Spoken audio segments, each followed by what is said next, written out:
In today's complex business environment, leaders need not only to be prepared for the worst, but also to build their resilience. At The Human Factor, Corporate Integrity Matters' Sonja Stirnimann invites top executives, board members, and industry experts to reflect and talk about the realities of corporate integrity, risk, and ethical leadership. As an international governance authority, independent director, and entrepreneur, she understands the challenges leaders face. Integrity and ethical leadership are not just principles. They build resilience, enhance reputation, and create strategic competitive advantage for organizations and for individuals.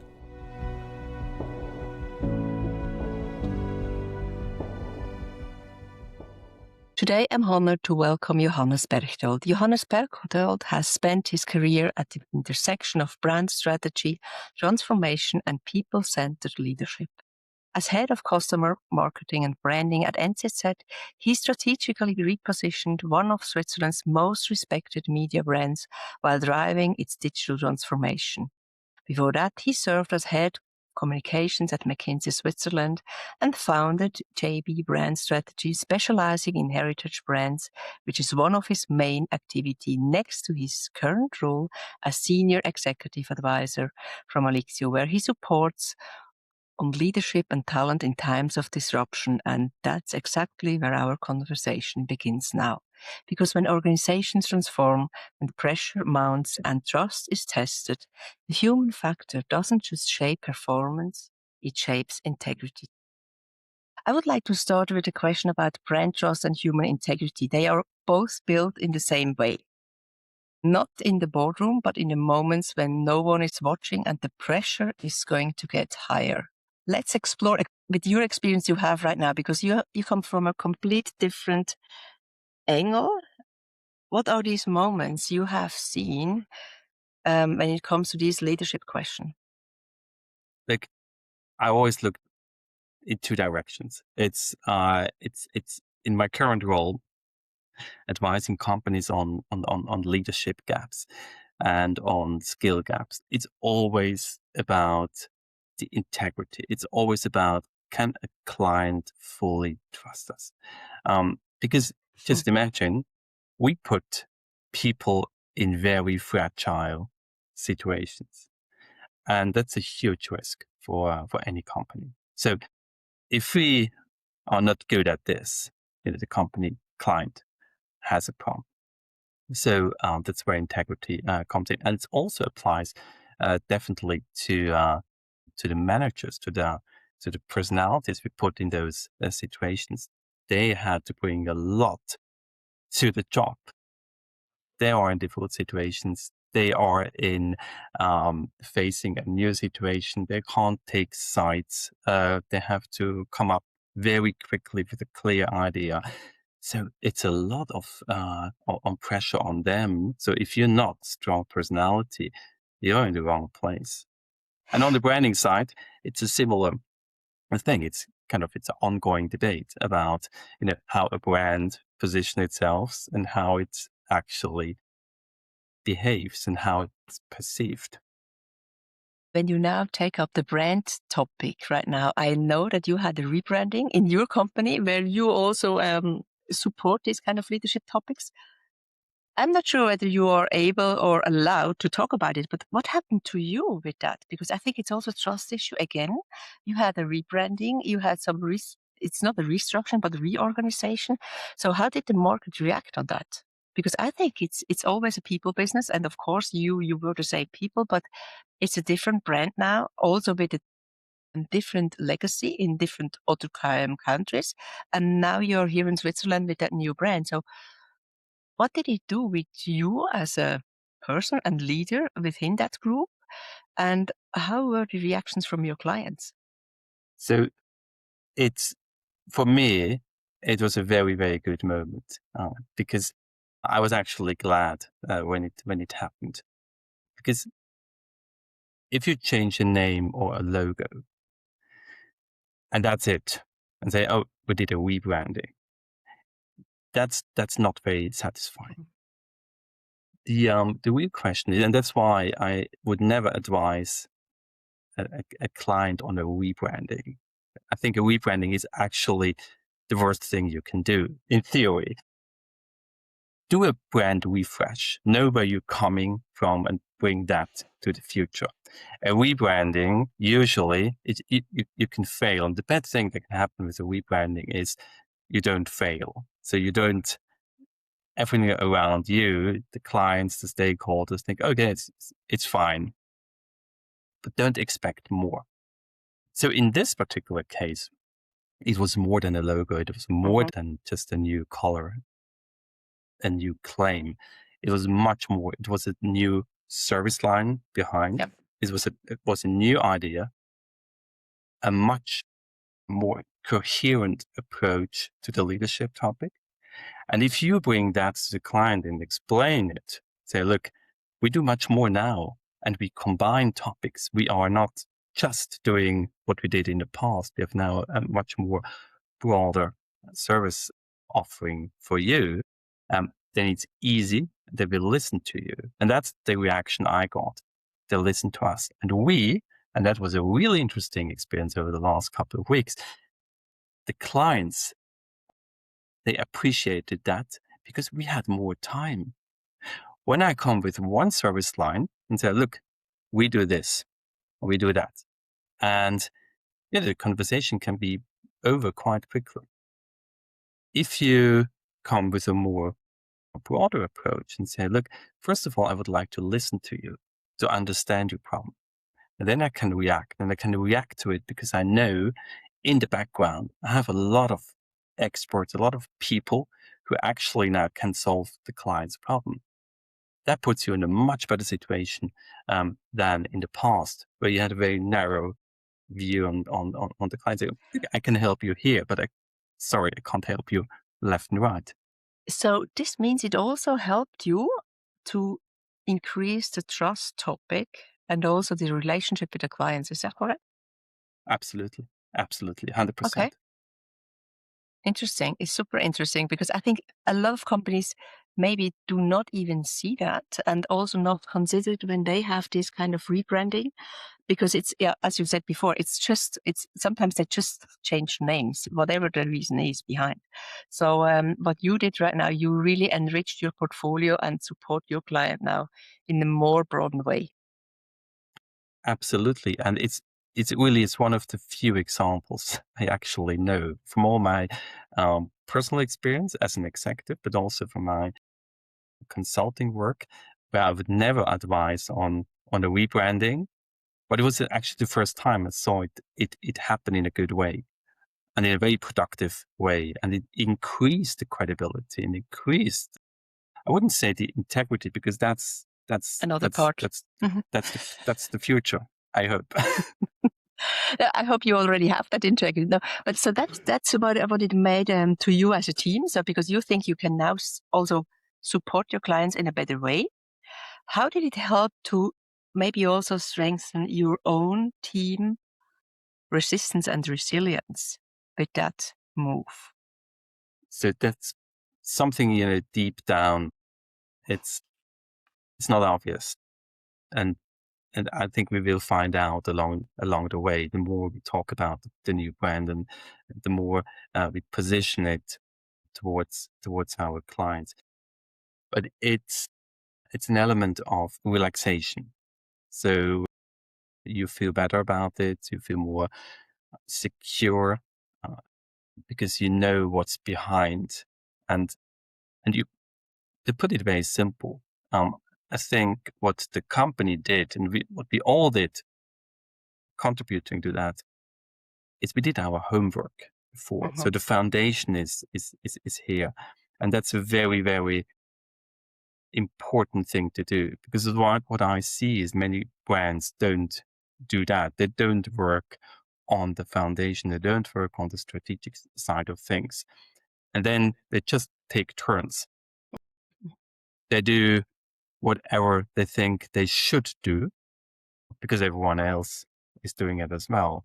So just to give you an example, we've seen two amazing U-turns over the last couple of years when it comes to brands. So first we had this whole purpose thing So everyone needed a purpose. A whole industry came out of this. And the result was a lot of meaningless dribble. Everyone wanted to save the world, make the world a better place, stand up for diversity, and it's nothing wrong about this. Absolutely not, to be very, very clear. But, it was, for most brands, it was just a facade that they put on. There was never the willingness and the strength to really align what they do and how they behave with what they declare. Okay. And then a year and a half ago, you had this amazing U-turn overnight. That all dropped their purposes because the mood changed. And that was the worst thing. And that's where really we are in the integrity part, because that exposed the brands so much, because you actually literally could see what happens overnight if you drop your whole purpose. Do you have examples for that? Because I think it's super interesting, because it's exactly so. If they lose their walk to talk, and it's going to be obvious, and everybody can see that or also feel that, nobody what kind of stakeholder you are in their environment. So I would really like to go into a little bit more details about that. Do you have real examples you could also now talk about? Maybe not your clients, but you also observe in the market, or you observed in the market when that happened. The ones who Yeah. really gave up their purpose because they never had it. They just had it on paper or on the websites. Are there names you could name here or not? I have good examples and bad examples.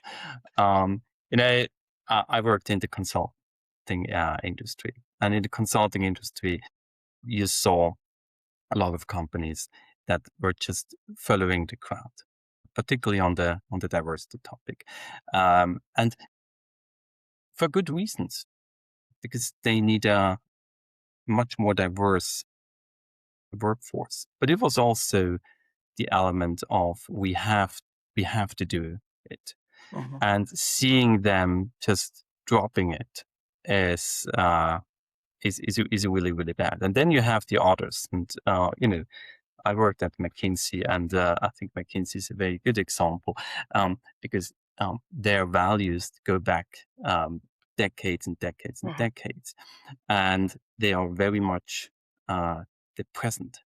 It's not. It's fascinating to work for a company where values are so present in your daily work. Someone has written those values down way in the past, and you look at them and you think, oh, they still are value. So does it mean that also when you now name McKinsey, that also you as an employee at McKinsey, you know the code of conduct by heart? Yes, because okay. it's very simple. Just give you one example. There's this one really wonderful value amongst many, which is you have to uphold the obligation to engage and dissent. And this is so clear. It's short and clear. And you can apply that to a lot of situations. Just imagine you're in a discussion with a senior partner, and it takes courage. But it's not about courage or putting your career at risk. That's a reference. And sometimes it's just an ironic reference. It can be, listen, you remember we have this value. I really need to. There's an obligation. It's not just as a chat. It's an obligation, and that's strong. That I think it also helps. It also absolutely helps. It also empowers people. Yeah, it also gives them some kind of safe space, which is often missing. And that's the reason why I challenge you here about the code of conduct, because what we see is that often employees have no idea about the code of conduct because it's just written somewhere. Maybe it's also put on the website, but it's not integrated and it's not lived. We know we have it because it's a compliance exercise, but that is it's not the aim of the code of conduct, not at all. And I think it's a great example you have you bring up here right now, because we all know that it's a long time ago that you have been working for McKinsey. So it was not your last employer. So maybe I should also ask you about the code of conduct of the last one, but I'm not doing it right now because I don't want to put you in a difficult situation here. So, but when you bring up these kind of examples now, how do you make sure that also now in your current roles you have different roles right now, the people around you, the people you work with, they also feel your code of conduct? How do you do that? I hope so. It has a lot to do with consistency. I think this is this is probably the most important thing. You have to be very consistent, the way you behave, the way you act, the arguments you bring forward. And it's like, in communication, when you think you've overdone it, you've stretched your communication to, I can't hear it anymore, then probably it slowly reaches the market. And you have to do that in your own brand positioning. Be very consistent. Be clear about what you stand for. Be clear about the way you think. And it's not about doing the right thing. I think that's up to everybody to judge, but to perceive as someone who kind of follows some principles, and they might be very simple. And now we really go a little bit closer to you as a personal brand, because I think we all bring us in every position and every role again and again. And for me, it's really the personal brand, and it's you, Johannes, and it's not the brand of the company you work for, or maybe also the one you support. So have there been situations when you thought your personal brand is at risk, and how did you overcome it? I think we have to be very clear and humble as well, that we are more often in those situations than we like to be. So the LinkedIn leadership heroes, this is not the real world. No. You have to have a very fine sense of, because you can't see it coming. It's just, it's there. And then in retrospect, you realize, okay, I should have seen it coming. And one of the best examples, and a really example that sticks to me as a person, and others make still reference to it, is when I worked for an organization, and I had very close ties with the president of an African state, and I was chasing him for years. Building You a were whole chasing network, him. traveled Okay. to Egypt, to Ghana, to wherever, just to build over years a network to get closer and closer and closer to him. And there was a very interesting person and an economic track record, amazing. But there was clearly a real shadow over his human rights dealings. So we managed to bring him to Switzerland for a conference, for a panel discussion, which was quite a success.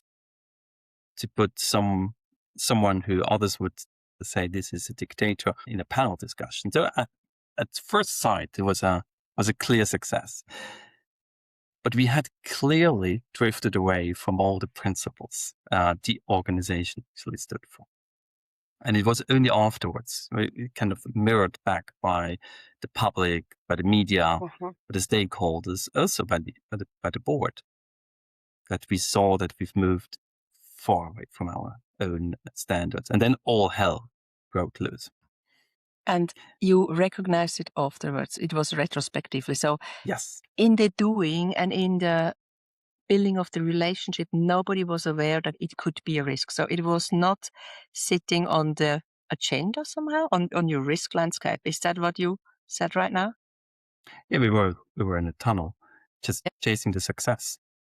And this is very dangerous. And the big learning, of course, there's a balance you have to strike between being entrepreneurial, having a clear goal, know what you want to achieve. And in this situation, if you're ambitious, the last thing you want to happen is someone saying, "No, Johannes, you can't. This is too much." And but on the other not hand, asking too many questions, but then you should really involve the key people. okay, so what you are saying right now, because you said also, but I'm just asking myself right now when I listen to you is, hasn't been there anybody in the organization knowing what your goals are? Maybe you also received that as a goal to be achieved because it was your position, your role, your job to do that. Haven't been there anybody just reflecting to you and saying, hey, Johannes, maybe we have to be careful because it's a little bit the gray area we are in right now. So there was nobody just asking questions because I think that's important. Sometimes, even though people might be in a tunnel, there must be some others just maybe also supporting with questions. You know, it's not to tell you what to do, but also from a board level, I would expect that they ask the right questions, especially in these kind of maybe also rather critical situations. What would you expect? Because I think we are all entrepreneurial. We all have our goals, and then we also have our targets to be reached. But we need to have some kind of net also supporting us doing that in the right way, and not putting the organization but also not people at risk. Absolutely, and it really depends on. We were chasing a success, and we loved. I have to admit, we loved the gray areas because that's where the kind of the fun started. Bringing people, not just following the crowd, not doing the usual, not bringing the usual suspects on stage, but do something different. That was the mood. But there was a board. The board didn't ask questions. You can say, look, they fully trusted us, and we delivered year after year, and that was all fine.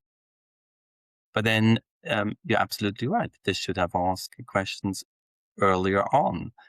But it is the environment you create. This is the key. But for what you said right now, you know, they trusted us years over years because we brought the results. For me, it's not a question whether I trust my management team or not when I ask questions. I think we really, as board members, we are here to support with questions. And these questions are they are also reflections and just giving it back, and they should answer it maybe also for themselves first and then come back to a board. That's what I mean. And I think often it's also misunderstood that when we as board members ask questions, it's not offending. It's just a question to make sure that, do you have it on the radar that it could be or might be a risk? You know what I mean? And I think it was great that you brought it up right now, because it's not a question of trust for me when we ask questions. And maybe we all learn that, and being open for these kind of maybe also critical questions, just to ensure that we are not falling into a mood where we just think we can do whatever we want to do. Yes, I think trust is always a good thing. That's one of the strong beliefs. It's needed. So you can't actually argue against an environment where you trust people. But you're absolutely right. It's the level of engagement. Is a board interested in what you do? And what are the signals that they're sending out? Are the signals you will probably get a no on every tough question you ask, or every question that might be in one way or the other a risk, then you bypass the board. They say, okay, look, I go with simple rule, not asking for permission, asking for forgiveness. That was the mood of the time. I'm not pointing at the board or pointing at. No. In this very particular situation, it was we pretty much knew what the answer would be. We didn't want to hear the answer, so we didn't So you ask the didn't question. ask, and you did not even tell about what you're doing, maybe. No, but I think it's really, I think it also comes to the risk appetite and talking or having a discussion about the risk appetite of a company, of the shareholders, of the board and the management team. It's so crucial. And if we have the same understanding, what kind of risk would you like to take for our organization, for our team, this would already help. But I know that especially when you are not in a regulated industry, you just don't do that. And I think starting with that question already shows us where does our colleagues stand and what are the opinions and what could we also expect? So then the management team would also not need to find workarounds not to ask, and they would then have the support. And looking at the board, there are always two dimensions. One is what's best for the company. For the company, I'm taking on this responsibility to be on the board, and what's best for me. What are the risks for me as a board member? And this is in an environment where it's not, it's a foundation. Mm-hmm. You actually give your spare time to this. It's not paid. You're doing something good. All the more you look at the reputation side of things and say, okay, what's in it for me, and what are the risks for me?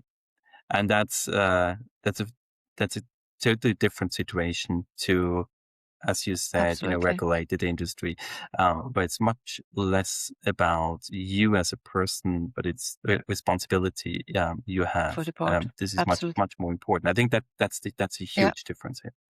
Well, very interesting, and thank you very much for sharing, because I think we could go on with that discussion, because now we are at the reputational part. Have you recognized that we now switch to that, which would be another discussion?